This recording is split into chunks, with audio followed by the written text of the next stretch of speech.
Good morning बच्चों। आज हम क्वेश्चन नंबर 3 की बात करेंगे। क्वेश्चन आपके सामने मौजूद है।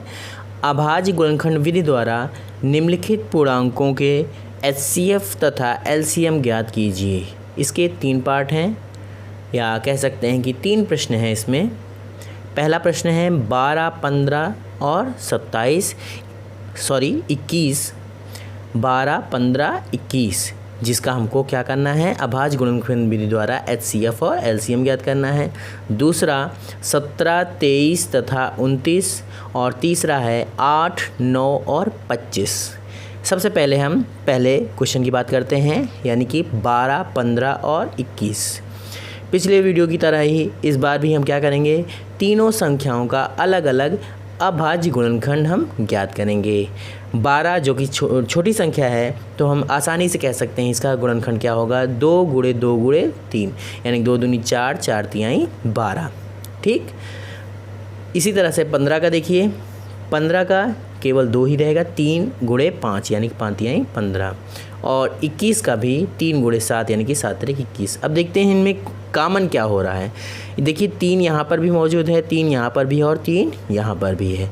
कहने का मतलब इनमें उभयनिष्ठ गुणनखंड क्या प्राप्त हो रहा है आपका, 3। अतः इसका एचसीएफ क्या प्राप्त हो जाएगा आपको, 3। अब हमको एलसीएम ज्ञात करना रहता है। तो मैंने आपको पिछले वीडियो में बताया था कि जो एचसीएफ वाले जो हमने लिखे हैं, इसके अलावा जितनी भी संख्याएं हैं, इनका गुणनखंड आपका एलसीएम होता है। तो यहाँ एचसीएफ आपका 3 प्राप्त हो गया और एलसीएम आपका कितना आ गया, आपका 420 यहाँ पर लिखा गया है। आइए नेक्स्ट क्वेश्चन की बात करते हैं। देखिए सेकंड क्वेश्चन है 17, 23 और 29। पहली सवाल की तरह इसमें भी आप क्या करेंगे, सबसे पहला काम तीनों संख्याओं का अभाज्य गुणनखंड हम प्राप्त कर लेंगे।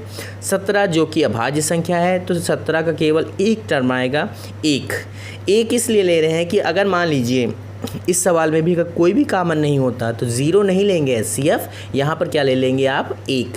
ठीक है, तो इसी प्रकार से 17 अभाज्य संख्या है, तो हमको पता चल गया कि ये ज़रूरी नहीं है कि आगे इसमें 17 प्राप्त हो, तो हमने क्या किया, 1 × 17 कर लिया। ठीक, 23 में इसी प्रकार ये भी अविभाज्य है, तो ये 1 × 23, और 29 भी उसी प्रकार की संख्या है, तो 1 × 29। अतः इनका उभयनिष्ठ गुणनखंड क्या प्राप्त है, केवल 1। ठीक, एलसीएम क्या हो जाएगा, अब क्योंकि 1 कॉमन हो रहा है तो एचसीएफ तो ये आपका 1 आ गया। एलसीएम बचा क्या आपका, 17, 23 और 29, इन तीनों का गुणनखंड आ जाएगा, जो कि कितना है, 11,339।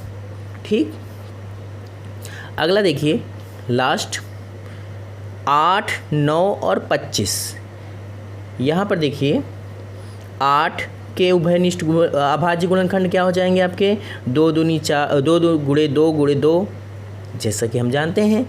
लेकिन यहाँ पर एक और ले लिया गया है, इसलिए क्योंकि हम जानते हैं यहाँ 8, 9 और 25 है, ये सम संख्याएं विषम संख्याएं हैं, तो अंतर हो रहा है। तो इसका मतलब है हमने इस वाले सवाल की तरह 1 पहले से ही गुणा इसमें कर लिया है।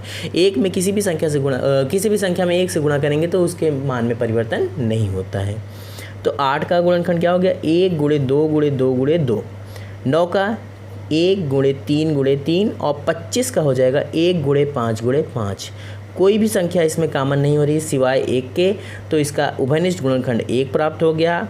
अतः एचसीएफ आपका क्या हो गया, 1, और एलसीएम क्या हो जाएगा, बाकी संख्याएं, यानी कि 8, 2 × 2 × 2 8, 3 × 9, 8 × 9 और 25, 8, 9 और 25 का गुणनखंड करेंगे तो आपका प्राप्त हो जाएगा 1800। ठीक, 1800। आशा करता हूँ आपको वीडियो समझ में आया होगा। मैंने इसीलिए छोटे में लिख कर ही आपको दिखा दिया था, ताकि आपको लिखने का तरीका भी पता चलता रहे। और कोई दिक्कत आती है तो आप कमेंट कीजिए, मैं उस कमी को दूर करने की कोशिश करूँगा। नेक्स्ट वीडियो में हम क्वेश्चन नंबर 4 की बात करेंगे।